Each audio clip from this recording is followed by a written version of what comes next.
Welcome back to the show, everybody. The one and only triple the G.O.D. live in the LAB. And to welcome you guys back to another installment of Triple the God Explain It All. And welcome to Mighty Final Fight. Been a very long time since I have covered this game on the channel. Been about 9 years damn near. So it is what it is. But the thing is, the reason why we at Mighty Final Fight land right about now is because of something I'm going to cover a bit later. But I figured because this is in relation to that, I figured that I would do what I do better than anybody in the business. Y'all know what it is. And demystify something that's just been on the internet for years. If you don't know, or if you've probably seen it done before, you probably know Guy has a second special technique in this game, which is called the fire kick. Now, given that before I sat down and did this and finally put it all together and figured it out and get it on paper, is the internet tells you how to do it. There are videos demonstrating the move being done, but no one actually explaining to you how to do it, why to do it, and if in which you should. But that's why Uncle Triple's here, to do what I do. Yo, oh, I'm sorry, that's not you. You, better.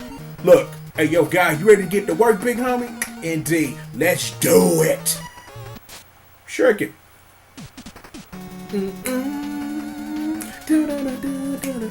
Oh, I'm sorry. I just love this song. Anyway, look. Mighty Final Fight, Guy, move you need to know. Look. At the end of this video, you're going to be able to do that. Every time. Anytime you want to. If you so choose. Because I got to give you the whole hook and flavor. So, I promised you that I would demystify this for you. And I would explain this. So, let's do it. As you notice, the most important part of actually performing a move is jumping, because you got to jump to start it. Now, to explain how jumping works in this game is, well, depending on if and when you hold the button, press any direction, sometimes your jump don't go exactly like you want it. There are sometimes when you jump and you hold a direction that, you know, jump and show you, is that you'll face a different direction even if you're pressing towards something. This game is kind of weird like that. But the thing is that you have more control over your jump in this game than you think you do. And that is probably the most important part to understand about how doing this move and trying to add it to your repertoire is understanding that you are in very control of your jump arc, and everything involving a jump. So remember, the first part to performing the fire kick is you gotta jump. Now, speaking of all that movement stuff, the second part of this is really important. When you jump to activate the second part of the move, you gotta jump and you press back. Don't hold this shit, just jump and press back, yo. Just do that. Jump and press back. That's very important. If you hold it, if you press down back or down forward or anything other than just pressing back without doing anything else, you are going to end up in positions you don't want in, because of how you will start to mix this in as part of your repertoire, because Guy has this available as soon as you press the start button. Now, remember, so far where we at right now is jump and just press back. Now, after you press back, now this part you can't see, you hold up. As soon as you press jump, you press back, and then you hold up. So right now, so far, I got you. Jump, press, hold, right? That's where you are. And as you see, when I held it for a little bit too long, Guy will start to move. And it's like in that, you can like, if you really want to get into the idiosyncrasies of watching frames, you can. But because once you get that third part of just holding up, is that you really don't have to watch for nothing, because of the majority of the time when you do the ultimate thing, which is press the attack button. Because the majority of the time when you jump, press back, and hold up, it's gonna usually come out, except when I press the jump button when I should be pressing attack button. Just like that. So remember, jump, press back, hold up, and then press the attack button. Just like that. Simple. So, here's the thing though. Now that I've demystified it for you, told you what's good, should this be something that you use in gameplay? Well, gameplay then, okay? Hello everyone. I don't know how random this game is because everybody has random energy bars in this game because it's Mighty Final Fight or whatever. But let me weaken them down some because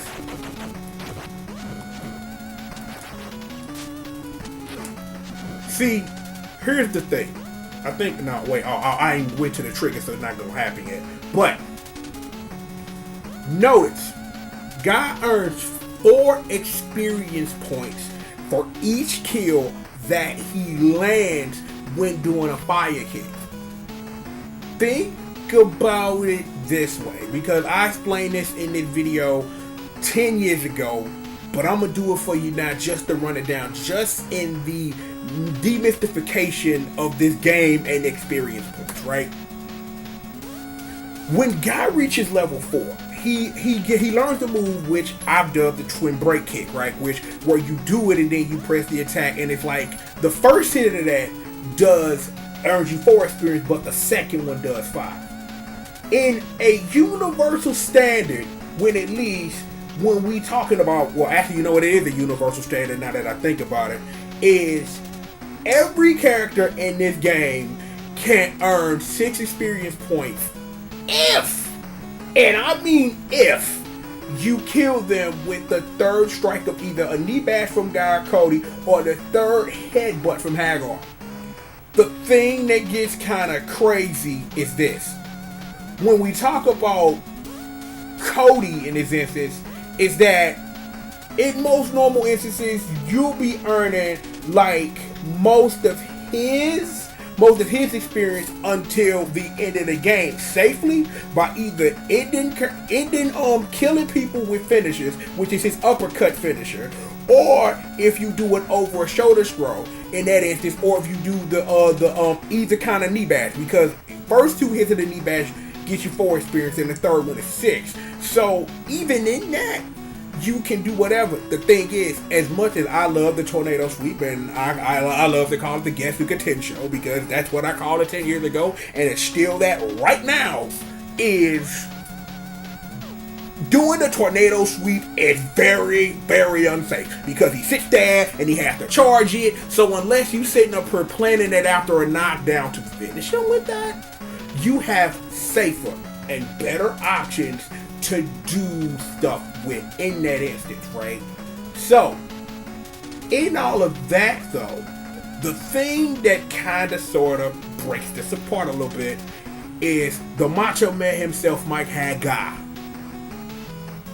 Hagar, from the beginning of the game, can pile drive things to death and earn experience.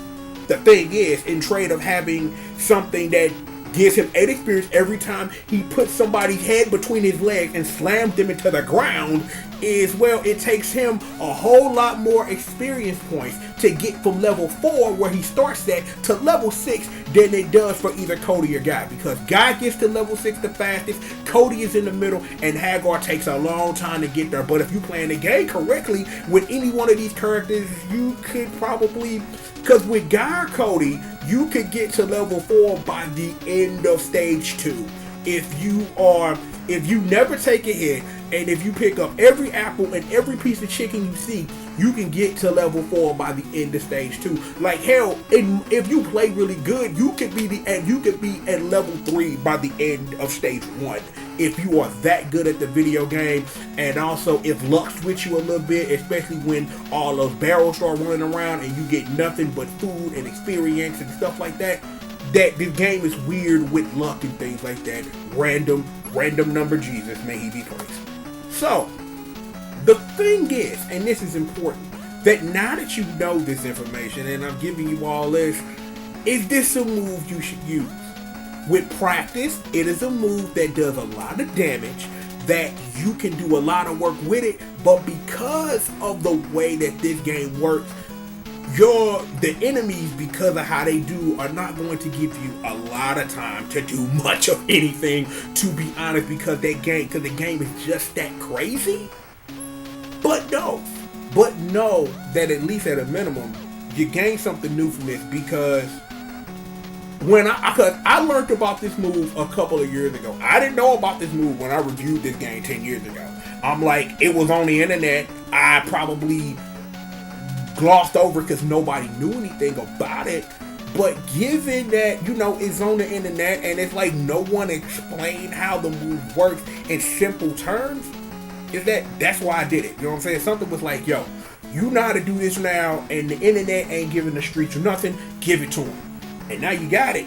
So I know that this was a lot to take in for a move where you press B, jump back, hold up, and then press D. Well, jump back with A, press B, because I'm getting my NES button confused right now. But yeah, jump. Remember, you jump, press back, hold up, press the attack button. Not that hard.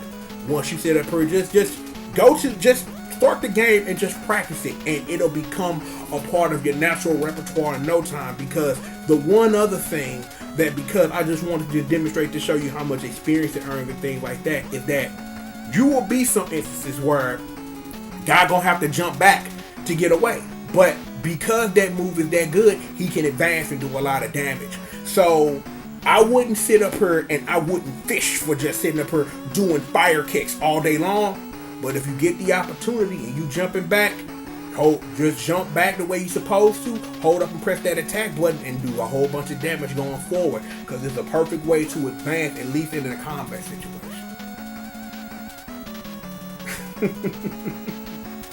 I'm glad I did this. I'm like, we gonna be doing a lot more of these things, like just putting it out there. There's a reason why this video exists. I mean, for real, there's a reason why this video exists, and the video that follows this, which is gonna be another Triple the Guy Explains It All, is gonna not demystify what it is that's in relation to this, but put it more into context. Because when it comes to that subject, I watched a lot of videos, and not one person, even though they tell you how to do the moves and stuff like that, not how it works, why it works, and the psychology behind it. And I feel that given how much I love that game, I feel that I owe it that much to at least put that out there in the street, just so that you know. Well, with all of that being said, you know what I'm saying? Like, I hope you guys enjoy. Hope you learned something new, man.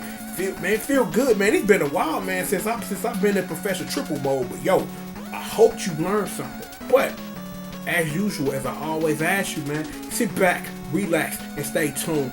You know who I am, you know where we at, and you know what we do! And we'll be doing more of that and then some right after these commercial messages. This game is really, really, really good, and I love it. I love this game to pieces. To pieces! Love this game to pieces. If you ain't played Mighty Fight on Fight in a while, or never played it before, there are plenty of legal ways to get your hand on it, and some illegal ways to just play a video game, alright? More show after these commercial messages.